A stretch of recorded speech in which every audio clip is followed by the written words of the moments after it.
I'll be reacting to The Strongest Sage with the Weakest Crest, episode 3. I'll be watching it off of Crunchyroll's website, and I'll be starting my reaction in 1, 0, go! Alright, I'm pumped up for this. I'm gonna guess because of the feats our boy pulling off, maybe? While the shit he's done, I could see why. Well, yeah, considering they're learning how to, considering they're learning how to use magic where they don't have to do incantations, I would imagine they'd be able to do a lot now. So it's nice to actually get to see Maddie affecting, at the very least, the town that he's in, at the very least. Whoa! Whoa! I just like his... Oh man, I just love his Mega Chat just fucking whipping that up fucking casually. Talk about way of putting your balls on the table there. But no, all jokes aside though, it really is nice getting to see some of the results of Maddie's teaching actually having effect, because it's nice at the very least hearing that the first years are able to fend for themselves and being able to complete some quests at the very least. So that's nice. Well, yeah, you could argue that the series maybe could have handled that a little bit better by maybe showing us a few montages of some fodder characters completing missions. I mean, I don't mind the way they handled it, because at least going by this, it's showing that the series is just going to mostly focus on Maddie and his friends, which I don't mind. I do wonder when he's going to get that cool looking dragon, though. That thing looks pretty awesome.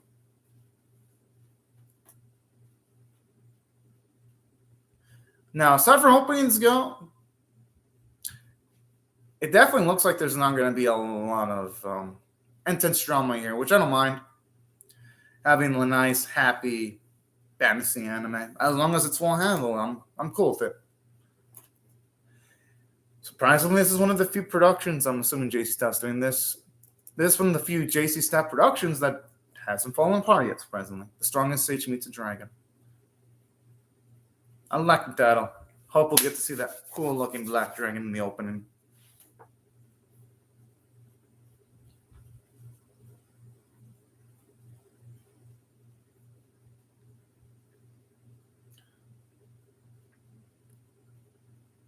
Yeah, will they even be able to afford it?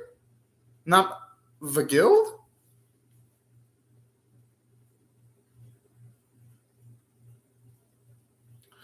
Well, our boy's ambitious. I like how he says it's so fucking matter of fact. Yeah, that's exactly what I was thinking. Oh, man.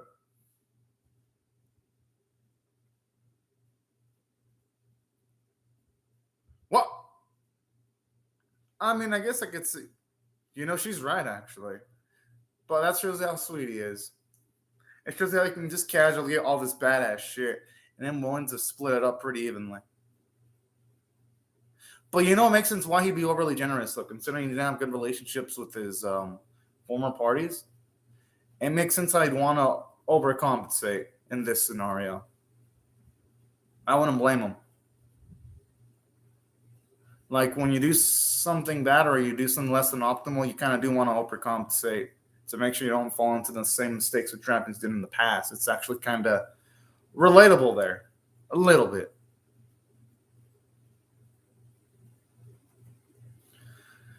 They're going to find out that Maddie is definitely not of the softer variety. He's of the way, way harder variety. Okay, that kind of came out a little bit wrong. Y'all know what I mean when I say that.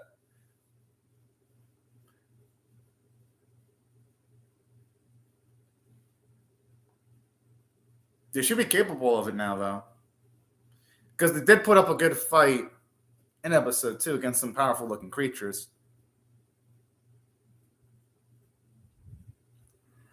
I like this because it shows you that Maddie by himself can't just resolve everything. He needs the help of the others. I like this because as far as fantasy anime go, it's lately been just the main character in fantasy anime being able to lay waste to a full party of enemies solo without little need for side characters. So this is actually a nice change of pace here. Oh!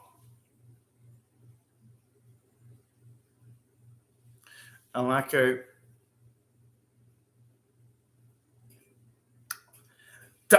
Damn, he's on the weaker end, and yeah, it looks like you couldn't just finish him off with a single blow.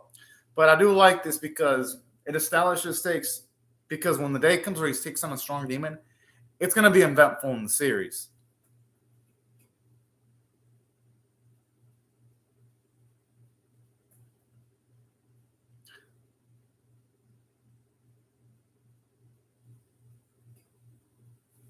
I just love how he says that so fucking casually.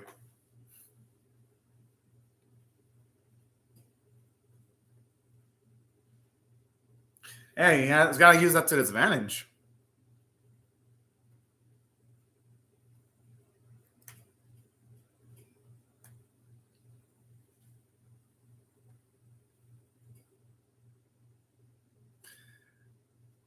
I'm assuming he's going to launch some kind of trap.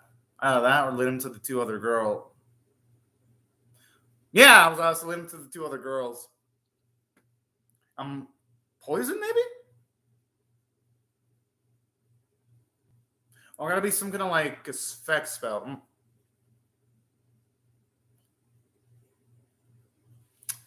Okay.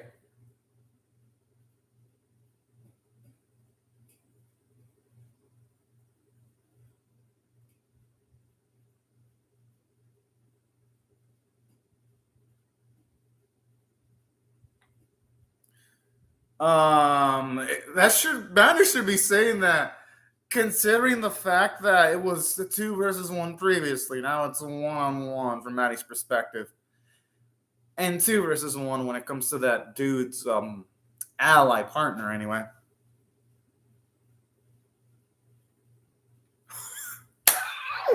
Oh. Whoa. I like the way he's talking to this fool as if he was a fucking child. It's awesome.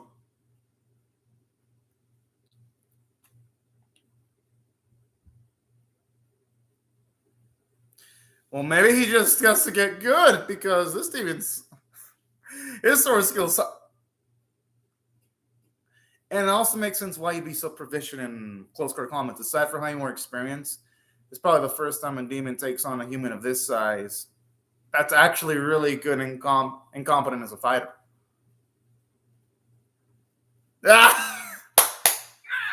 Oh, man.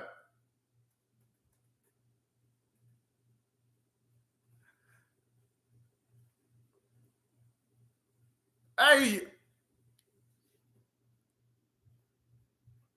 I hope he foresaw that.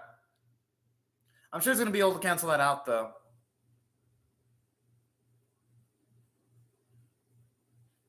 I like how he's so fucking calm. It's probably showing us that he's going to have a way of counterattacking that. Knowing our boy.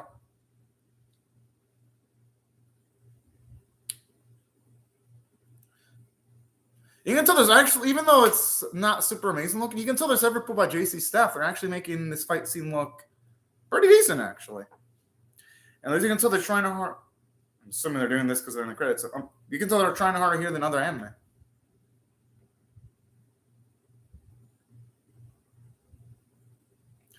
How many abilities does this dude have? It feels like he has infinite abilities.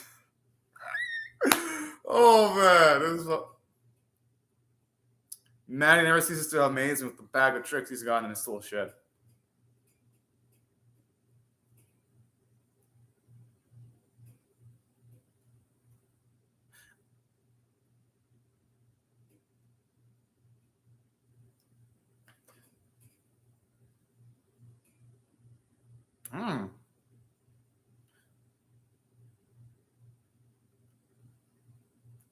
But I'm scared of what would happen if the 2 girls were to face a demon that has that same ability that he was trying to prevent, though. That's the only thing I'm worried about. I just hope you rush to the side of the girls just to play it safe. Because what the girls know about demons that have the capability of casting that specific demon exclusive spell, where they can just summon hordes of demons at the cost of their lives. That's the only thing I'm wondering.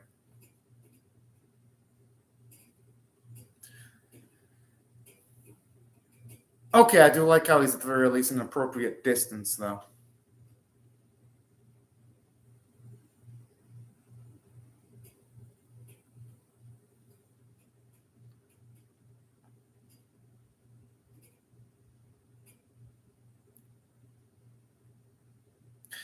It's obvious what he's here for. He's here to kick some ass.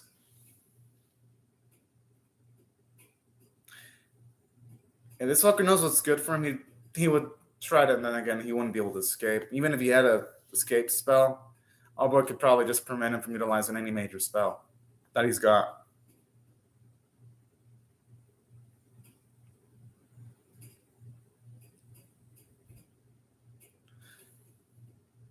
Yo, and he still has more room to get broken.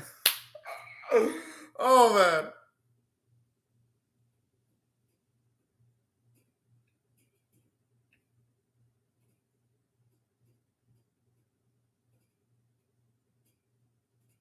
Oh. This fucker ain't got any room to negotiate now.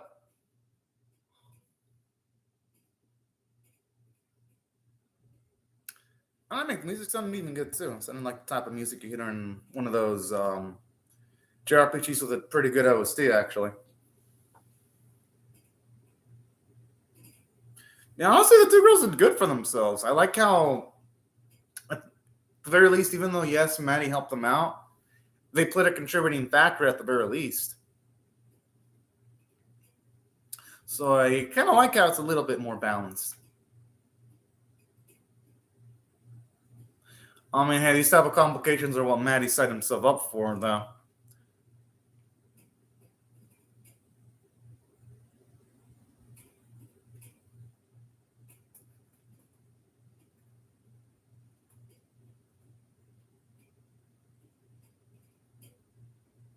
Oh, they're going to have to learn now, I'm guessing.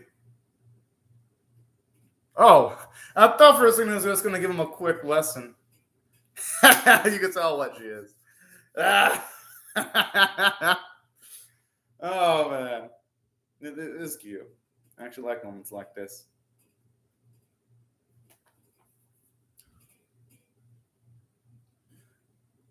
I mean, he's going to have... And this is just the start, too. He's going to have to congratulate our boy various times. I'm going to assume throughout the series.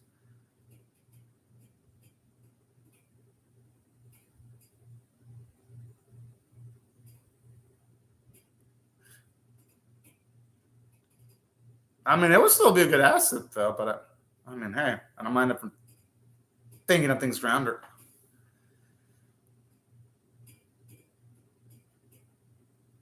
I like how he doesn't even try to put a cap on the amount of dungeons he's going to give to Maddie, too. He says straight up he's going to give him as much as possible. I like this king. Yeah, but if he hangs around with Maddie a lot, money would be a resource she'd be...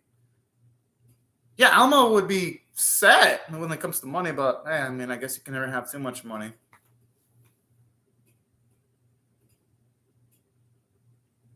What about Lydia, though?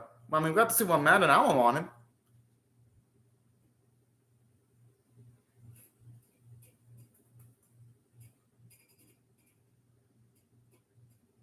I'm assuming a demon? Yeah, had to be.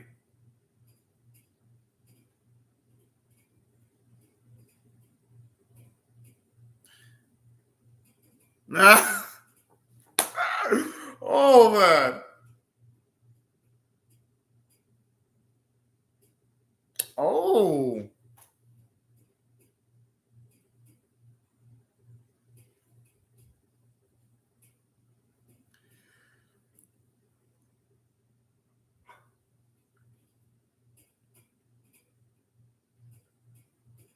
That at least explains why the demons in this setting have been so damn prepared.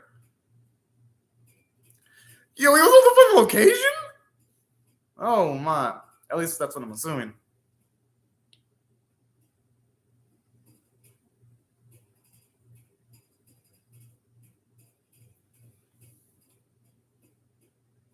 At least that gives him something to work with.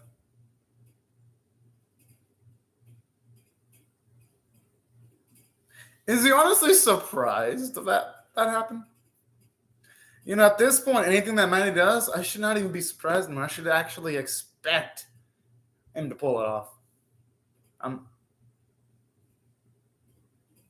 Oh, okay. I thought for a second he was going to have a teleportation so that would be able to take him that far, like, instantaneously. But I like how at the very least there's some caps into his abilities. Because this also forces Manny to rely on other people again, which I do like. He's self-sufficient, but he's not the be-all, end-all, larger-than-life character either. I mean, he kind of is, but it's a good balance at the very least. Not that I mind the super broken character, because when it came to, like, I believe the Demon King's Academy, I loved how Anios was over the top, where he was able to resolve everything so casually. So I like it both ways, as long as the execution of the writing is good. And so far, the writing in this series is actually pretty good.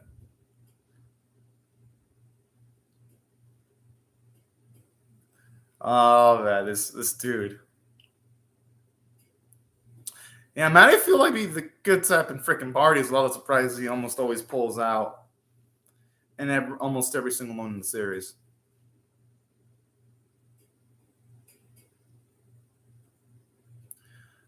Oh.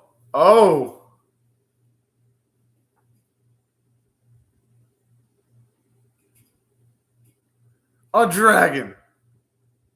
He looks at the thing as a fucking carrot. Oh, man. I love this boy.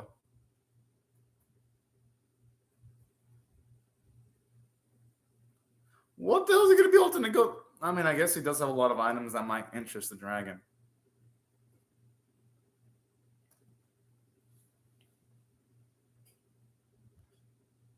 And if she were to forget who Maddie is, he can just kick her ass again and keep her in line.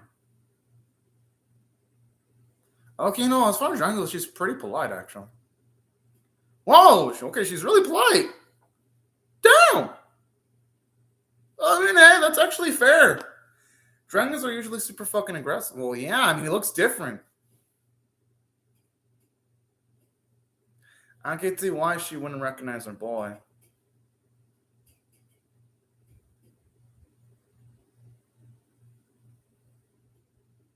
I like how she's like, eh? I like how that sounds like a fucking lolly voice. I was expecting Epic Radio's voice.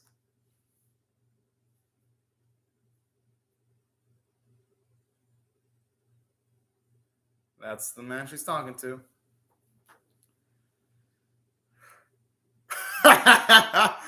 So she does remember. I'm not going to blame her. I mean, shit, man, it looks so different from how he did in the start of the series.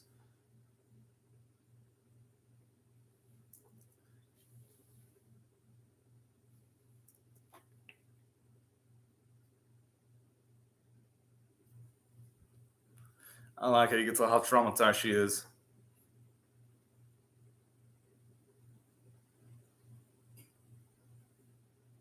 To save, I'm assuming, Mana?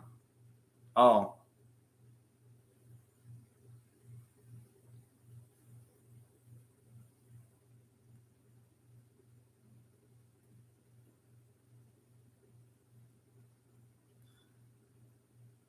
That's the only update these girls need.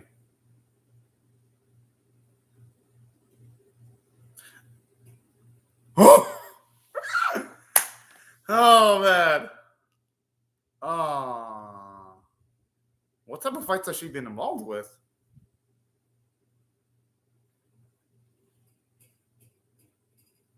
Oh.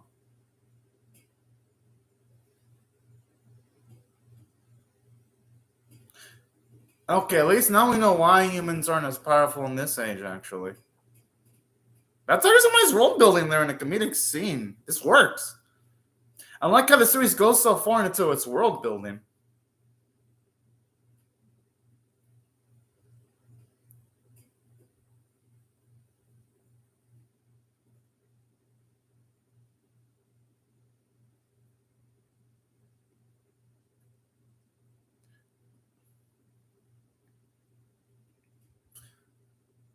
Yeah, I wouldn't blame them for having any mental hesitations, though, for a bit.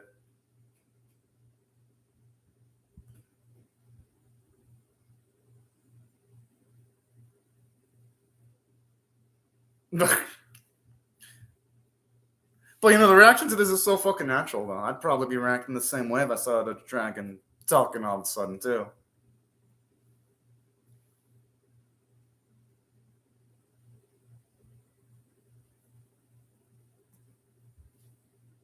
I like the music playing. Dun, dun. It makes it sound like they're about to head out to a freaking adventure, though. The soundtrack in an epic battle, though, with life and death circumstances and high stakes.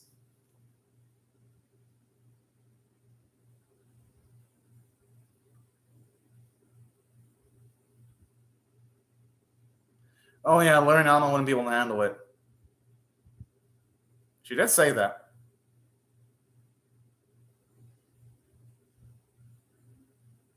Reuter sounds like someone that'd be powerful, though. Yeah, that's not normal standards. It ain't. She still needs to fly slower than that.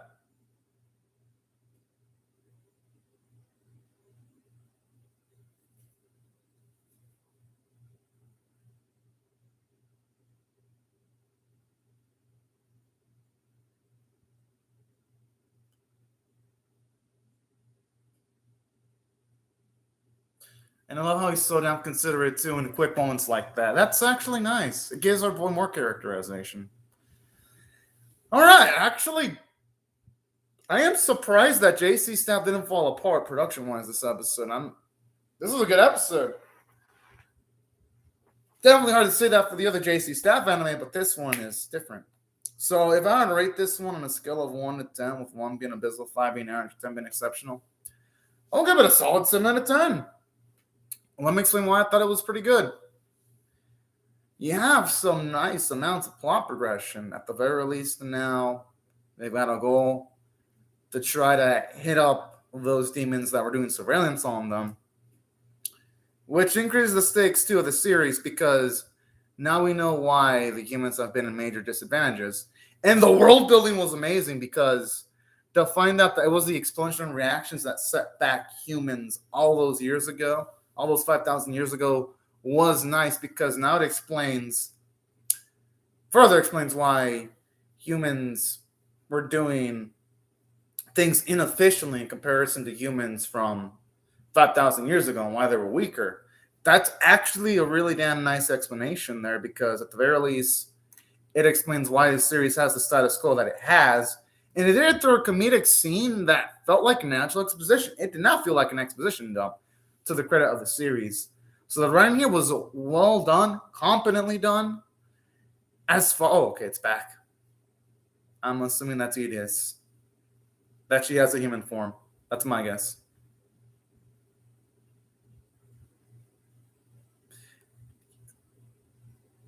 I mean, I can see why it hurt her feelings, but she's being pretty freaking nice.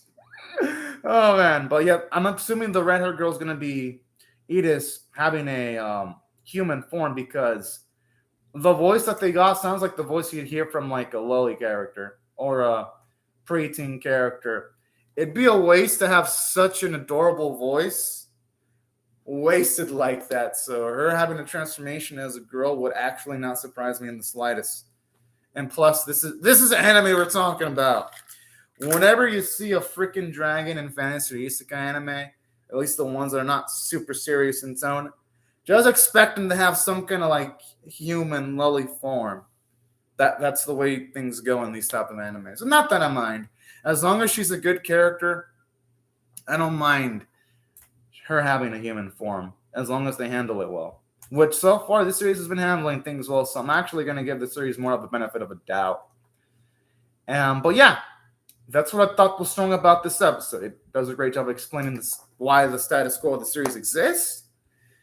It was nice to get to see some more battles, because I love how here the battles, they do a good job of emphasizing that Maddie, he wouldn't be able to handle things solo. I love how they emphasize the fact that he actually legitimately did need the help of Lurie and Alma to, at the very least, be able to take on one of the demons solo, and it also simultaneously gave Alma and Lodi experience, so that it gave Maddie enough time to also finish off the other demon. Because if you would have took both of them on solo, it would have been a dangerous situation. Because a lot of how he emphasized when it came to Maddie that if you were to take a full-on blast, it would kill him. So that's nice, because at the very least, it gives the other side character something to do. That's cool. And from a character standpoint, I gotta say, even though we didn't do a lot for Lordy or Alma, at the very least, it gave them more feats of competency when they were, at the very least, taking on one demon while Boy was taking on the other one. And we got to see more of the accomplishments that Maddie did in the past, too, like when he found out about the whole dragon situation. I thought that was pretty dang nice, and how he put fear into Edith's soul. That was adorable. And I like Edith's characterization, too. You can tell she's changed over the years, because most dragons would be trying to, like, instantly kill off anyone that's in their territory, but she tries to politely tell her boy to leave. I thought that was actually really sweet. And shows you how much she's probably mellowed out over the years, too. So that's another nice bit of characterization there for Edith. I thought she was really lovable. Aside from that, gotta say, I thought the jokes were pretty well timed. Like when they mentioned the whole, would this skill be able to even afford it? The stuff that a boy was saying, I was like, yep, I expected as much, because that's the first thing I thought of like a few seconds before they even mentioned it on screen. So the humor is on point. It actually feels like natural humor, because it's the humor that you're able to predict is going to happen, but I mean predict in a good way, because that's something that would happen in these type of circumstances. It's realistic type of humor that you would expect in a fantasy type setting. So that's why I thought it was well executed, and that's why I thought the character interactions were pretty good, to its credit. Animation wise, I'd say I'll give it a C grade. It got the job done, actually. No, I'll give it a C plus, because the CGI effects are actually pretty good. But yeah, I'll give JC Stefan credit. They did nice. While there wasn't anything that made me go, oh my god, this looks good. There wasn't anything with this that made me go, oh man, this looks like dog shit. So credit to them. Got the job done. Artwork was at least on model. Thought the voice acting was absolutely amazing, especially from Edith's voice actress. You can definitely tell she had a lot of fun voicing the lines of the dragon. But yeah, these are pretty much my thoughts on the episode. Y'all, I'd love to hear your thoughts and how you feel about my reaction, or the episode itself, in the comment section below. Hope y'all rate the video, share it, comment, or subscribe. And I'll see y'all later if you come back for more. But anyways, y'all, thank you very much for watching my video, and have a fantastic day, everyone. Bye-bye.